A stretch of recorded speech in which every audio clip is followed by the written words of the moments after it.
Nous retrouvons pour ce grand réveil Véronique Le Floch, qui est présidente de la coordination rurale. Bonjour madame et merci d'être avec nous de si bon matin. Bonjour. On est ravis de vous retrouver pour donc parler de cette alliance que la coordination rurale a choisi de faire avec le mouvement Les Gueux. Chers auditeurs, vous pouvez retrouver notre émission de jeudi, oui si c'était jeudi, avec Alexandre Jardin, porte-parole du mouvement des Gueux, qui a expliqué donc les mobilisations qui allaient avoir lieu dans les semaines à venir pour pouvoir protester contre la situation des Français qui travaillent, Français de la France profonde ou pas d'ailleurs, mais en tout cas généralement non parisienne. Et donc Véronique Le Floch, la coordination rurale, a choisi de rejoindre ce mouvement. Est-ce que vous pourriez commencer par nous expliquer pourquoi avoir choisi de rejoindre le mouvement des Gueux? Alors déjà, le personnage attire vers lui. Tout le monde connaît Alexandre Jardin, tout le monde connaît sa capacité à mener les combats pour aller jusqu'au bout. Et cette problématique de l'énergie, c'est aussi la nôtre, hein. Cette problématique de l'énergie, donc on l'a rencontrée avec l'inflation de plus de 50% en moyenne après la guerre en Ukraine. Donc pour nous, c'est très important dans nos fermes. L'énergie, c'est ce qui nous permet de tourner tous nos bâtiments agricoles, nos porcheries, nos poulaillers, nos serres pour faire des fruits et légumes, l'eau pour l'apporter à nos champs. C'est aussi toute la transformation, c'est les pommes, le stockage, les frigos. Donc, on l'a subi de plein fouet. Une ferme comme la mienne, c'est passé de 8 000 euros à l'année à plus de près de 18 000 euros aujourd'hui. Donc, on connaît les conséquences de la PPE 3, donc la programmation pluriannuelle de l'énergie qui arrive, qu'ils veulent faire passer en force. Et là, on le voit bien avec le vote de confiance qui est prévu ce 8 septembre. Eh bien, on s'apprête à ce que justement on soit encore doublé. Et c'est là la nécessité de s'unir, avoir des produits qui seraient plus chers sortis de nos fermes à cause de l'énergie ou qui verraient la fermeture de nouvelles fermes n'est plus acceptable parce que c'est une question de pouvoir d'achat pour tout le monde. Si nos produits sont plus chers, eh bien, ils le seront aussi pour les consommateurs et les consommateurs se tourneront vers des produits d'importation. Et, et donc, ce sont des emplois en moins, c'est de l'inflation. Donc, tout ça, c'est un combat de société qui est commun avec les Alexandre Dujardin, avec les gueux, avec les pêcheurs, les artisans pêcheurs, et on s'y retrouve. Alors effectivement, Véronique Le Floch, les agriculteurs aujourd'hui doivent faire face à ces nouvelles contraintes avec potentiellement cette loi qui va doubler votre facture d'énergie. Il y a aussi toutes les réglementations qui visent le monde agricole. Et donc, il y a quelques jours, des agriculteurs membres de la coordination rurale se sont invités dans certains supermarchés d'Amiens pour pouvoir pointer du doigt une aberration française. Ces réglementations qui tentent d'éclaircir la façon dont sont produits la viande, les œufs, enfin tous les produits agricoles, eh bien, ne s'appliquent pas aux produits qui sont importés en France. Et donc, vous vous trouvez pénalisé sur le marché. Est-ce que vous pourriez nous en dire plus et nous parler de cette action qui a eu lieu donc à Amiens ce samedi? Alors, nos collègues étaient avec Alexandre Jardin, sont allés dans des supermarchés et ont pu faire découvrir aux consommateurs et l'ont transmis aussi pas sur les réseaux que des paquets de farine, par exemple, ou d'autres produits, du sucre, hein, lorsqu'il est français, il est bien estampillé en général, mais la plupart du temps, l'origine est inconnue. Et l'origine, elle peut être UE et hors UE. Et on se retrouve avec des produits dont on ne connaît pas le parcours de production et qui, dans beaucoup des cas, ont fait usage de produits interdits en France et depuis souvent très longtemps. Donc, ce qui est interdit dans nos champs doit être interdit dans nos rayons. Alors concrètement, si ce n'est pas le cas et actuellement d'ailleurs ça ne l'est pas, quelles sont les conséquences directes pour vous, agriculteurs français? Eh bien, le fait qu'il n'y ait pas suffisamment de contrôle ou pratiquement pas de contrôle sur ces produits d'importation, eh bien, ont pour conséquence qu'on a des produits moins chers dans les rayons, des produits moins chers qui attirent le consommateur parce que c'est toujours une question de pouvoir d'achat et donc les conséquences, c'est la fermeture de fermes. On ne peut pas, nous, lutter avec cette concurrence déloyale et on la voit, elle s'agrandit. On voit bien tous nos politiques qui voudraient voir demain l'Ukraine, rentrer, dans l'Europe. On voit très bien toutes les aides que peut trouver la France et l'Europe pour l'Ukraine. On voit ces œufs qui rentrent chez nous sans que personne ne s'en rende compte.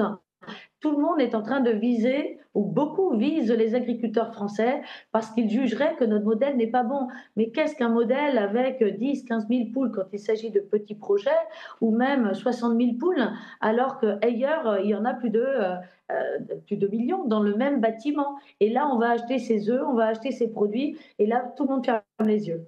Ouais. Effectivement, c'est, comme on le disait, une aberration. Véronique Le Floch, il y a quelques, mois, vous vous étiez, mobilisée avec la coordination rurale.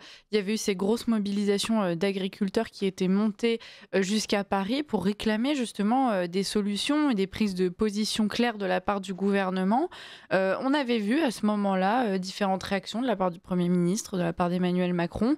Heu, Est-ce que ça a été suivi d'effet? Si vous continuez aujourd'hui de protester, on imagine que, la réponse n'a pas été à la hauteur de vos attentes.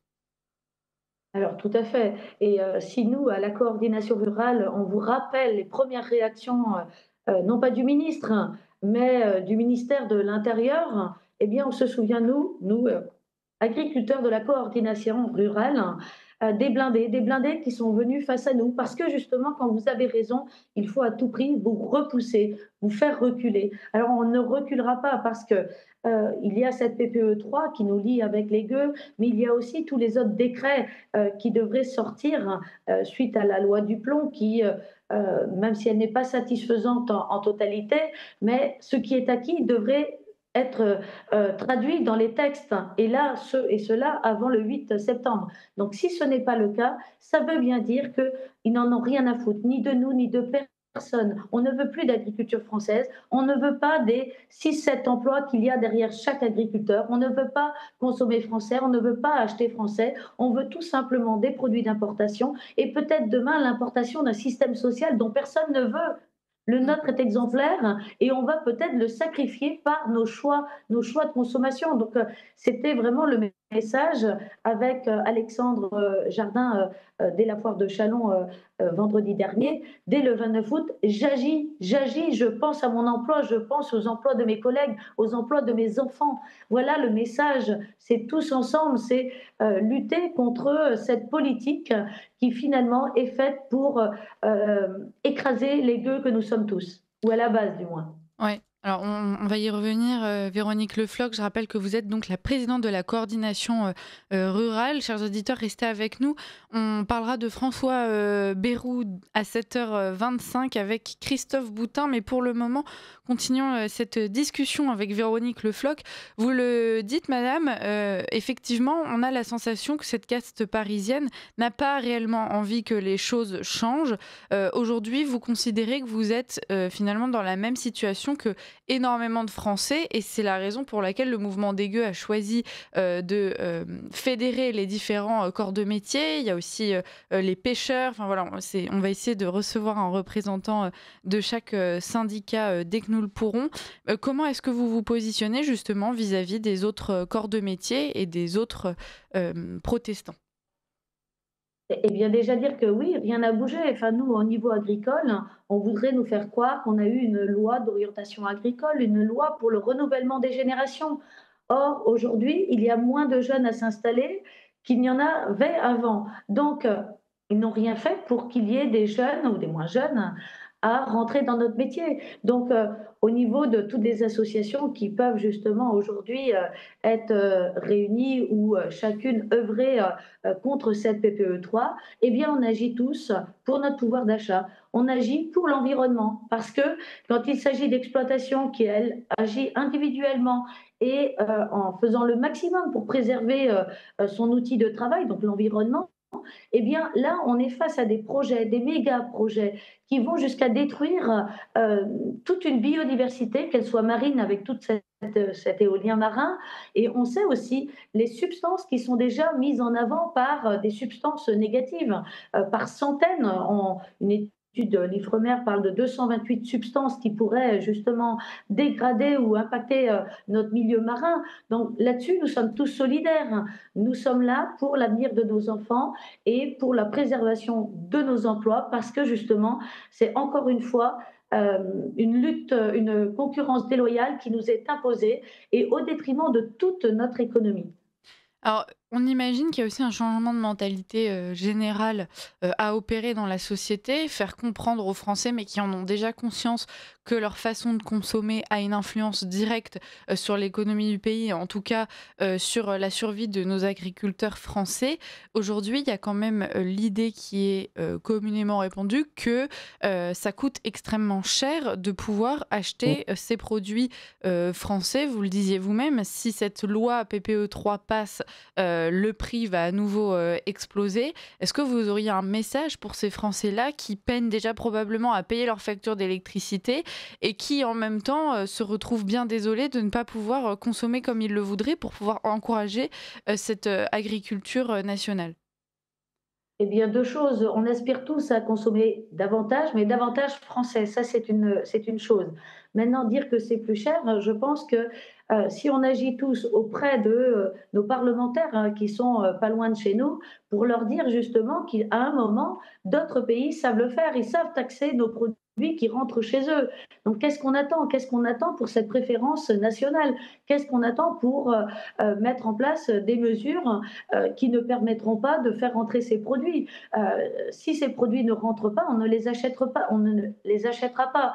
Donc le Mercosur, par exemple, c'est peut-être demain des rayons qui seront inondés de viande sud-américaine, du bœuf, du poulet, qui sera produit avec des hormones, avec des farines, avec tout ce qui est interdit chez nous, des produits qui seront issus de la déforestation. Donc on se veut tous